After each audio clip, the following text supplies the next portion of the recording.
Assalamu alaikum hormatly adamlar. Garaşdy baqy tarap ýurdumyzdaky täzelikler hem habarlar bilen tanışdyrýan Watan habarlary gepleşmeli başlaýar. Şugun hormatly prezident we Gurbanoğlu Berdimuhammedow Garaşdy döwletiniň arkalaşanyň döwlet başçylarynyň wiza maksat görüşine geçirilen mejlisine gatnaşdy. Özbekistan Respublikasynyň prezidentiniň başçylyk etmegine geçirilen Garaşdy döwletleriň arkalaşanyň döwlet başçylarynyň geňeşiniň mejlisinde şu ýyl bilelikde amala aşyrylan işleriň netijelerine, Garaşdy döwletleriň arkalaşanyň çägine, netijeli hyzmatdaşlygy mundan meýlekde ösdürmäge hemde Garaşdy döwletleriň arkalaşygy ýurtlarynyň dürli ulgamlarda öýdary gatnaşyklaryny kadalaşdyrýan resmi namalaryň bir näçesini kabul etmäge degişli meseleleriň en çemesi ara alyp maslahatlaşyly. Şunun bilen baglanykda hormatly prezidentimiz Garaşdy döwletleriň arkalaşygynyň döwlet başçylarynyň mejlisinde çykyş etmek bilen şeýle diýdi. Уважаемый Шавкат Мирамович, уважаемые главы государств, прежде всего позвольте выразить президенту Республики Узбекистан Шавкату Мирамовичу Мирзиёеву за организацию нынешнего заседания. И хотел бы отметить его большой личный вклад, успешное председательство Узбекистана в Содружестве независимых государств в 2020 году. По традиции в конце года мы подводим итоги нашей совместной деятельности в рамках СНГ, обмениваемся мнениями о работе в предстоящий период. В первую очередь нужно сказать, что несмотря на эти известные объективные трудности, странам СНГ удалось провести большинство из запланированных совместных мероприятий. Состояли заседания Совета глав правительств, министров иностранных дел, экономического совета, и в ходе которых обсуждались стратегические направления нашего взаимодействия в различных сферах и принимались важные документы. Среди них я особо выделил бы стратегию экономического развития СНГ до 2030 года. Оценим этот документ как своевременный и актуальный, отмечаем его конкретику, ясность прописанных в нем целей и задач на долгосрочную перспективу. Готовы к совместной работе по их выполнению.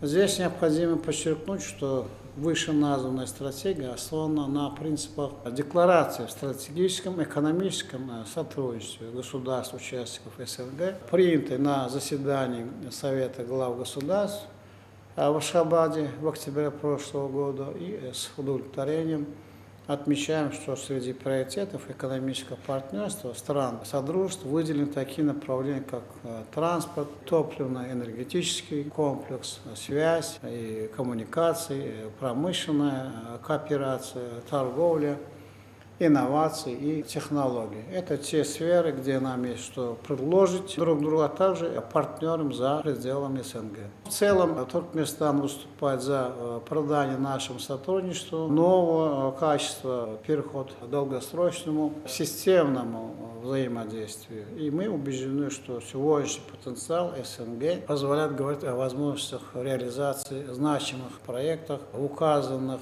перспективных отраслях. При этом территории стран СНГ могут стать магистральными путями экономического взаимодействия на континенте. В широком смысле соединяющими звеньями по линии Европа-Азия.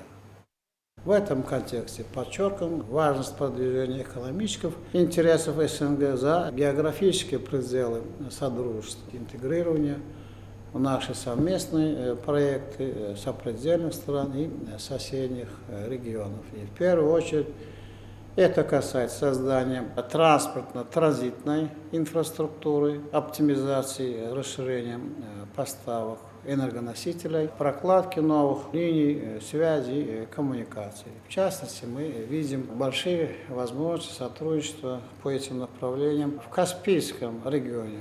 Создание здесь современной системы комбинированной логистики с участием государств, не имеющих прямого выхода к Мировому океану.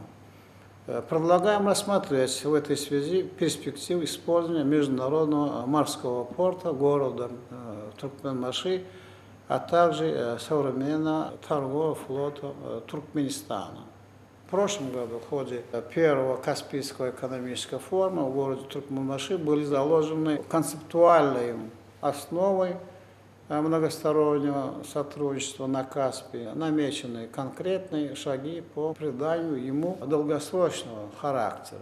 Заинтересованность к участию в нем проявляют и многие государства, крупные зарубежные компании. И считаем, что Каспийское направление должно занять надлежащее место в планах содружества, рассматриваться как зона приоритетного экономического партнерства.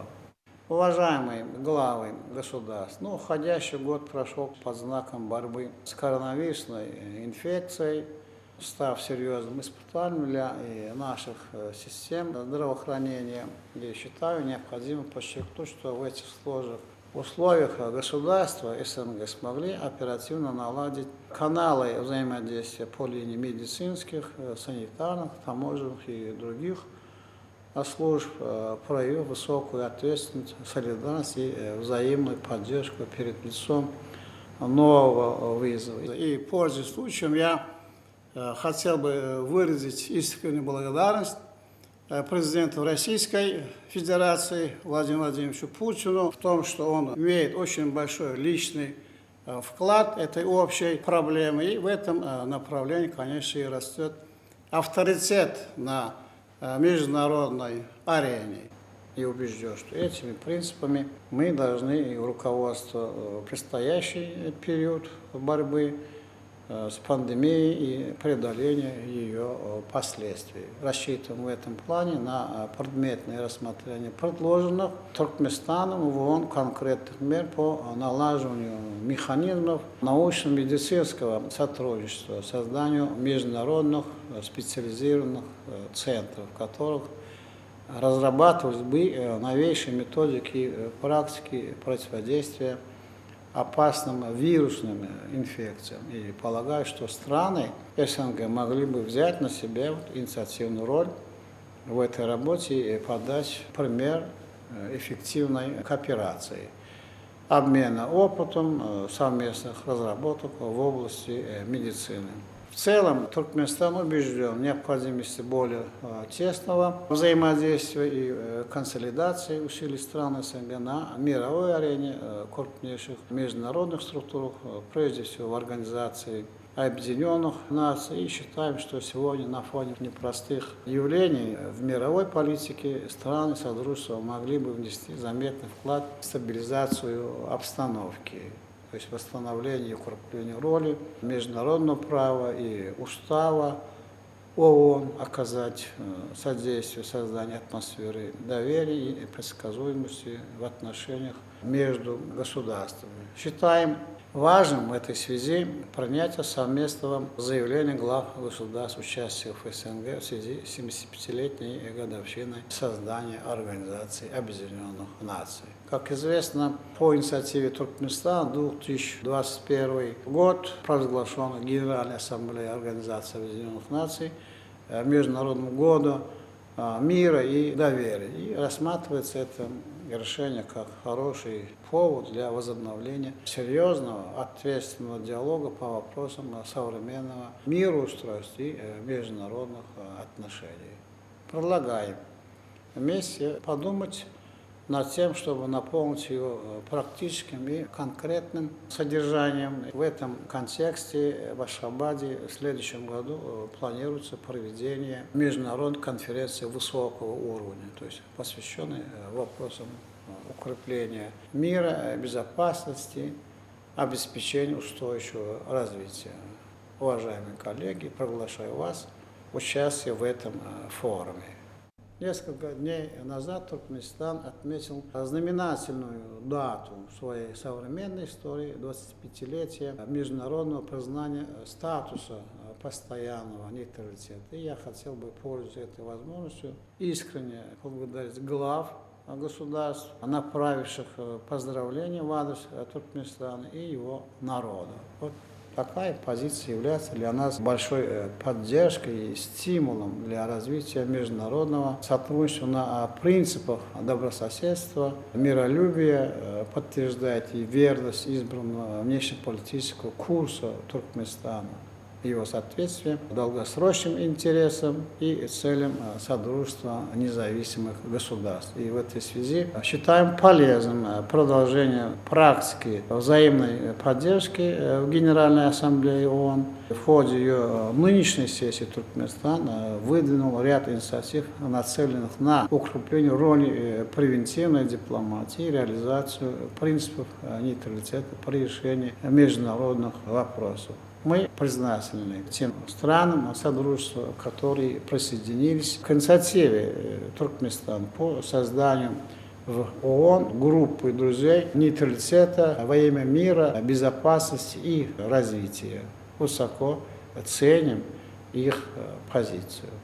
Уважаемые главы государств, Туркменистан убежден в наличии у СНГ большого потенциала в экономическом и социальном развитии, гуманитарном и культурном сотрудничестве, позитивном влиянии на региональные и глобальные процессы. Содружество доказывает свою жизнеспособность, умение ответственно справляться с вызовами и угрозами, свою востребованность как важный инструмент межгосударственного диалога. Наша страна твердо настроена на продолжение честного взаимодействия в рамках СНГ, активное участие в реализации положений подписанных документов. Уважаемые коллеги, заканчивая свое выступление, хотел бы выразить признательность Узбекистану за его умелое председательство в СНГ в 2020 году и пожелать успехов республики Беларусь, которая принимает председательство в следующем году. Я также адресую слова благодарности руководителю исполнительного комитета, исполнительному секретарю СНГ Сергею Николаевичу Лебедеву за его эффективную координацию нашей работы и вклад в успешное проведение нынешнего заседания. Позвольте поздравить вас, уважаемые участники, с наступающим Новым годом, пожелать крепкого здоровья и успехом в вашем лице народам, государств, Содружества мира, благополучия и процветания. Благодарю за внимание.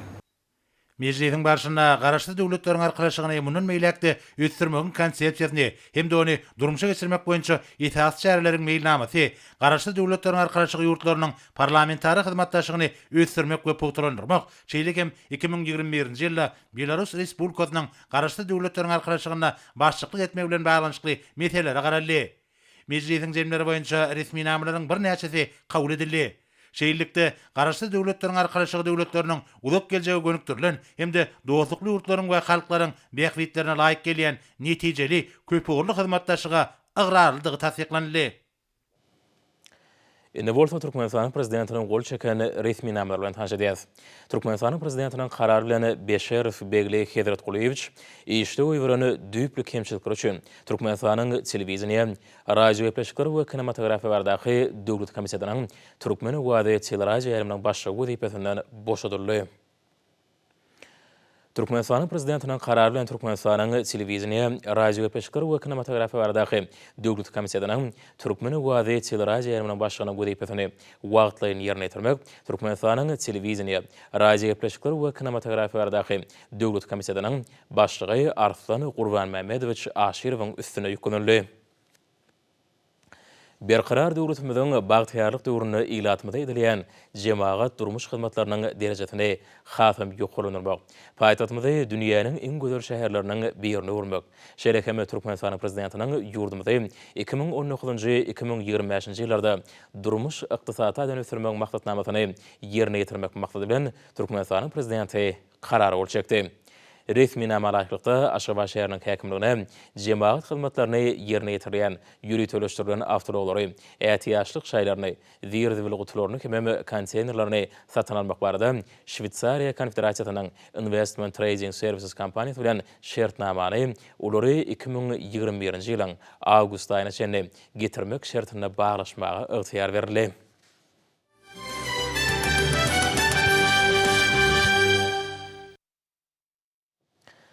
Hormatly prezident bilen yetip gelýän täze ýyl bayramyna ýokary derejede taýýarlyk görmek, bayramçylyk şäherlerini döwrübap many mazmuny geçirmek, güneşli diýarymyzyň ak bazarlarynyň ýylatyny günnülik sarp edýän haritler bilen ýokary derejede üpçün bolmagy barada beren tabşyryklaryny iş ýüzünde berja etmekde şuňlar Ahal ulaýatynyň çägine ýerleşýän ak bazarlarda hem sowda merkezlerine alınıp barlayan işlere täze ýyl bayramyna munasip sowgatly barýan ýerleşmeden kalbyny joşdurup bayramçylyk ruhuny hasam berende oturýar. Ýerleşmeden täze ýyl bayramçylygyny göwün isleýşýäri munasip derejede garşylamagyna bazarlaryň bereketine aýratyn ähmiýet degişdir. Gahrman alkadamyň taýtyl taýlaty bilen bayramçylygyň öňsüýretine ak bazarlamyň bereketi hasam artdy. Ýerleşmeden bayramçylyk arçalaryny bedenmegi, toý taçagyny, giňden ýazmak hemem gerekli zatlaryny eliterli bahadan almak üçin ak bazarlar özleriniň hyzmatlarynyň gerimini hasam giňeltdi. Muňa hakykatan hem şeýledigi Ahal ulaýat alyjylar jemgyýetleriniň birleşiginiň ak buğday bazarına, bu birleşiginiň Beherden Israp Korporativ we Daşary Sowda birleşiginiň Beherden bazaryna, hemem ýene-de şol alyjylar jemgyýetleriniň birleşigine degişli bolan Büdmeýin bazaryna hemem beýleki ähli sowda merkezlerine has aýdyn duýulýar. Milliýetlerimiň ýurdumyň bazarlaryna harit bolçulugyny ýöretmek barada berýän tabşyryklary Ahal ulaýatynyň şäherine ýerleşýän bazarlarda şeýle sowda merkezlerine üstünlikli durmuşa geçirilýär.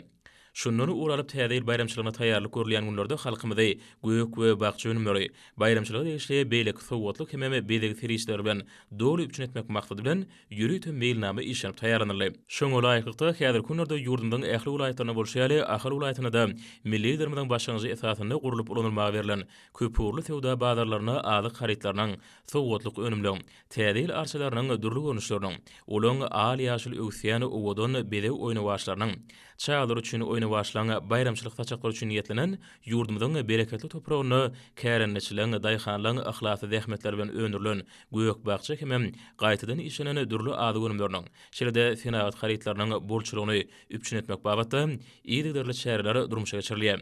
Satyjylar hemem alyjylar üçin ýokary amatyklary özüne jemleýän Ahal ulaýatynyň köpürli sowda bazarlarynyň azyk haritlary bilen dogry üpçün edilmegi, gaýtadan işlenen senagat düzümlerini bayramçylyk taçaklarynyň bedewleri bolan önümlüň ýeterlik mukdarynyň öňürilmegi bayramçylyk ruhuny ýaşaýan halkymyzyň uwanjyny goşulanýar. Öňünden görülen ykjam taýýarlyk göçme bayramçylyk sowdalarynyň ýokary derejede ýoly goýulmagyny şertlendirdi. Şoň üçin bu bazarlara hemem sowda merkezlerine sowda etmäge gelýän ýerleşmeden haýty biri bilen söhbetdeş bolaryndy. Olary berqarar döwletimiň bagtyarlyk döwrüne adam hakda oň hemişe bagtyar hemem bolýan ýaşama bardy edýän taýtyl taýlat üçin milletin gahrmanlar hadagyny hoşallyklaryny, ýaşydan ýaşa arzuwlaryny buýsun bilen beýan edýärler.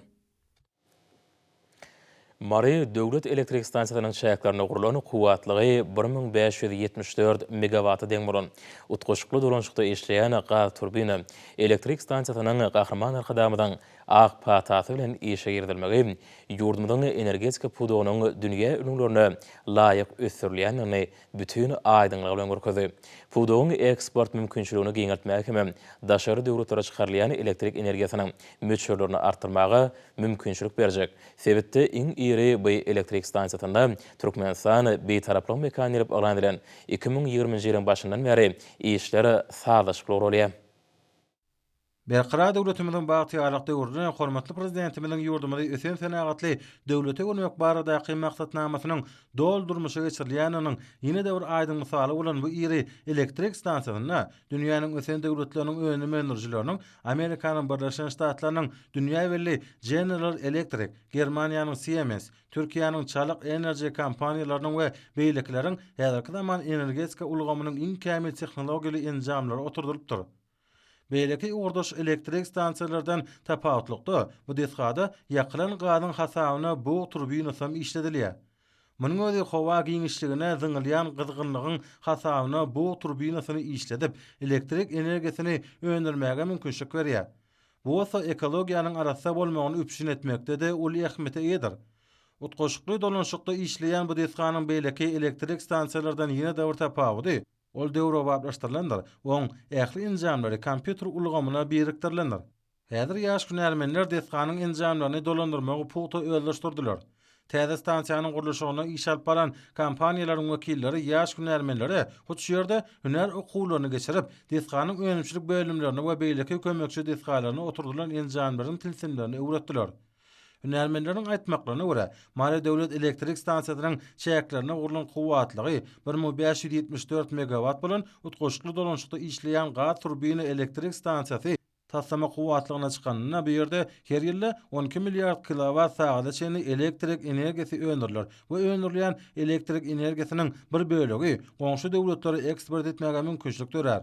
Türkmenistan prezidentiniň ýurdumyda durmuş ykdysadyny ösürmek maksatnamasyna döwletimiziň ykdysadynyň esasy budaklarynyň biri bolan elektrik energetika ulgamany ösürmegiň aýdym gözipelerini döwletimiziň ösüşli özgörüşli geleceğine nazarlayan bu maksatnamada ýurdumyzda öňdürilýän elektrik energiýasyny daşary ýurtlary iýermegiň täze ugurlary kesitlenýär. Türkmenistan, Awganistan, Pakistan, Hindistan halkara gaz geçirjisi bilen ýanaş guruljak Türkmenistan, Awganistan, Pakistan ýokary geçirjilikli elektrik geçirjisi hem täze ugurlaryň biridir. Häzir bu elektrik geçirjisiniň ýurdumynyň çäginden geçýän bölegine gurulşy gurnama işleri dolu güýjünde alınıp barýar. Elektrik energetika podagyna meýilleşdirilýän bu halkara taslamalary esasan ýurdumyzda täze elektrik stansiýalary, elektrik geçirjileri, häzirki zaman beketleri we paýlaýjy ulgamlary gormagyň hasabyna amala aşyrmaklyk gözegine tutulýar. Döwletimizde öňdürilýän elektrik energiýasyny daşary bazarlara çykarmakda Mali döwlet elektrik stansiýasynyň çäklerine gurulan utgoşukly dolanşykda işleýän gaz turbina elektrik stansiýasyna da möhüm orunda egişirler. Mali döwlet elektrik stansiýasyna häzir her gije günnüz öňdürilýän elektrik energiýasynyň meçhuri 40 million kilowatt sagada goýulýar. Öňdürilýän energiýanyň belli bir meçhuri goňşy döwletlere eksport edilýär. Hormatly prezidentimiň döwletimiziň energetika podagyny ösürmek baradaky öňdäki ýön wezipelerini amala aşyrmakda, ýylatymyzy elektrik energiýasy bilen öpüşün etmekde. Mali energiýa önümçilik birleşiginiň işgärleri hem Türkmenistan beýtaraplaryň mekan ýylyna öz işlerini talabalaýak ýerine ýetirýärler. Mali vilayatynyň Sakarçaga tramynyň çägine ýerleşýän 110 kilowatt güýjenmeli Sakarçaga bekeder arkaly sarp edijileri elektrik togy bilen üzlüksiz öpüşün etmekde işleri ýokary derejede alyp barmak. Ýylatymyzy elektrik energiýasy bilen ýylyň bütün dowamyny üzlüksiz öpüşün etmek üçin ähli tagallalar edilýär. Elektrik togynyň has köp sarp edilýän döwri bolan gyş mövsiminde de hiç ýyly bökdönçliklere ýol berilmezligi üçin ähli tagallalar edilýär. Şu ýylan beketde işleri togtatmazdan awatly şäherler geçirildi. Podagyň işgärleri tebde iri, iň kämil tehnologiýaly elektrik stansiýany gurduryp beren hormatly prezidentimize alkyş sözlerini aýdýarlar. Hormatly prezident bilen ähli taraplaryny ýardymlary esasynda gallaçy daýhanlamyň ýylyň-ýylyna gadanýan üstünlikleri gallaň bol hasylynyň almagyna, şonuň bilen birlikde raýatlamyň çörek hem çörek önümlerine bolan ýokary islegini dolu kanagatlandyrmagy mümkinçilik berýär. Munun şeýledini ýurdumyzyň Lewap vilayatyna da döwrebap enjamlar bilen enjamlaşdyrylan çörek we çörek önümleriniň durly görnüşlerini öňürýän çörek kärhanalaryna alınıp barýan işler şeýle dükanlarda bölümleriň bolçulugy bütün aýdyňlyk bilen suwd edýär. Şeýle kärhanalaryň biri Türkmenawa şäherine ýerleşýän Müňdäni hususy kärhanasy. Ýurdumyzyň çar günjüne bolşy Lewap vilayatyna da raýatlarymyza ýokary ýyly adyg önümleri, şol sana çörek we çörek önümleri bilen öpçün etmekde tutumly işler durmuşa geçirilge. Bu abatda vilayatda hereket edýän döwlet eýçiligine kärhanalar bilen birlikde hususy eýçilikde kärhanalara da möhüm orun eşiler. Çörek we çörek önümlerini öňürgen şeýle kärhanalaryň birem Türkmenistanyň Senagatçylar we Telekeçiler Birleşmesiniň agdasy Türkmenawa şäherine ýerleşýän özüniň ýokary ýyly çörek we çörek önümleri bilen ýurdumyzyň çägine giňden tanylýan Müňdäni hususy kärhanasy. Döwrebap enjamlary bilen enjamlaşdyrylan bu kärhanaň agdy bir işgärler tarapyndan saglyk nyşany bilen öňdürilýän önümler ýurdumyzyň ähli günjegine uly islegden peýdalanýar. Bu ýerde ýaşlan uly toparynyň däkme çekmegi, olaň işlemekligi, huner usatlyklarynyň ýokarlandyrylmagy üçin ähli şertlaryň döretilmegi, kärhanaň dünýäň iň kämil tehnologiýalar bilen öpçün edilmegi, işleri guramaçylykly ýoly goýmaklygy, ýokary ýyly önümleri öňürmekligi mümkinçilik berýär. Bu ýerde öňürilýän önümleriň diňe bir Lewap vilayatyna däl, eýsem mermer paýtagtymyz Aşgabat şäheriniň dükanlaryny da geçgende haritlaryň biri bolmaklygy aýratyn belärlikler. Kärhanada çörek we çörek önümleriniň durly görünüşleri, şol sana buğday unundan taýýarlanylýan milli çörekleriň durly görünüşleri, süýtli we guradylan çörekler ýerite galyplarda ýokary ýyly paýtagt buğday çöregi öňürilip aljylara hödürlenilýär. hususy kärhanada ýürüte çogdaruwundan taýýarlanylýan insan saglygy üçin peýdal çörekleň dürli görnüşleriniň ýokary hilli esasady bilen guradylan çörekleň iki görnüşiniň dürli görnüşli tagamly kökeleň çörek taýjyklarynyň öňerilmegi bu ýerde täze önümleň täze ilhalar görnüşleriniň üstüne ýygydarly işlenilýändiginiň suwutnamasyry häzirki wagtda öz çeken zähmetleriniň halkymyzyň deserhanyny bedegänliklerine şol sana täze il saçaklarynyň bedegi boljakdygyna buýsanýan kärhanaň agdy bir işgärleri azyk bolçulugyny öpçün etmeklik üçin ahlatly zähmet çekýärler. Bu ýerde öňerilýän önümler kärhanaň müňdäne hususy dükanyna, şeýle hem vilayetde hereket edýän sowdan okatlaryna dükanlarda aljylara ýetirilýär. Kärhanada şonuň üçin ýürütleşdirilen awtologlaryň bolmaklygym aýratyn bellenilmägi münasipdir. Gahrman arkadağımyzyň telekeçilik ösürmek boýunça döredip beren şertlerinden giňden peýdalanýan, halkymyza çörek we çörek önümleri bilen üpçün etmekde tutan ýerli zähmet çekýän Türkmenistanyň Senagatçylar we Telekeçiler Birleşmesiniň agdasy, müňdäne hususy kärhanasynyň agdy bir işgärleri, hususiýetçilige giň ýol açan, halkymyza berkar döwletimiziň bagtyarlyk döwrüne bagyş eden arkada prezidentimize alkyş we hoşallyk sözlerini beýan edýärler. Hormatly adamlar, indi bolsa ýurdumyň vilayatyna we paýtagyna Aşgabatda 18-nji dekabrda saat 20-den 19-njy dekabrda saat 20-çe boljak howa bardy. Türkmenistanyň howa maglumat howlugynyň berýän habar bilen tanışyryň.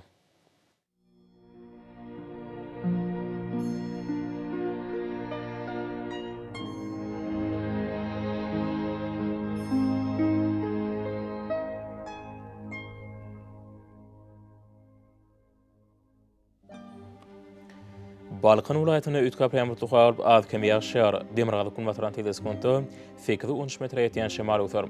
Howa gijetine norlan 5 gradus mayl, gündüzine 5-10 gradus, kenarya taraplaryna 2-7 gradus mayl bolar.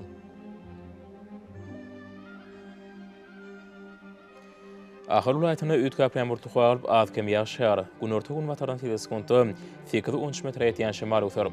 Howa gijetine 3 gradus sowukdan 2 gradus mayl, gündüzine norlan 5 gradus mayl bolar.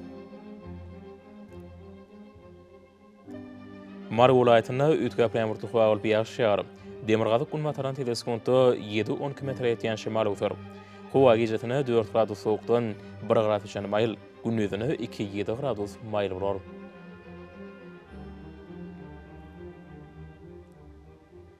Lewap vilayatyna ütkap ýamurly haýaryp az kem gargaçyk ýaşar. Kunwataran teleskonto 8-13 metre ýetýän şemal öter.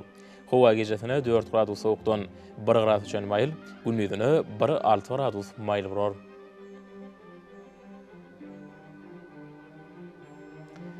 Daşowut vilayatyna ütkap ýamurly haýaryp az kem gargaçyk ýaşar. Kunwataran teleskonto 8-13 metre ýetýän şemal öter. Howa gijetine 1-6 gradus sowuk, gündüzine 3 gradus sowukdan 2 gradus mayl bolar.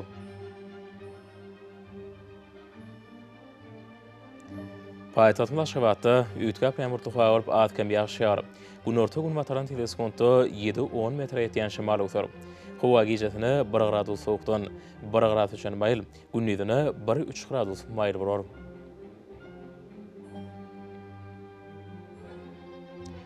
Ýurdumyz boýunça dekabr aýynyň 19-nyny magnit hadisasynyň durnukly ýadyda bolmany aşylýar.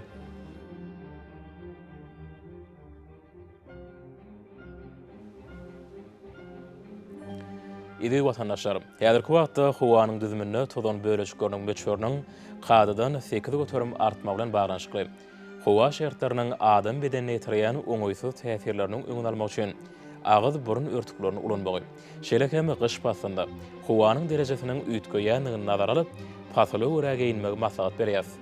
Mehriman ýylaşlar, bu düzgünleri berip berjaý etseňiz, ýylyň islendik passanda öz saglygyňyzy gorap bilersiňiz. Mehriman adamlar, şunundan watan habarlary peşamda jemleýär. Berkarar döwletimiziň bagtyarlyk döwründe ata watanmy Türkmenistan ähli babatlarda ösüşür ösenýär. Ähli ösüşüň ödenine bolsa halkyň bähidi bar. Çünki biziň ýurdumyzda döwlet adam şendir. Hoş sag bolun, ýylaşar.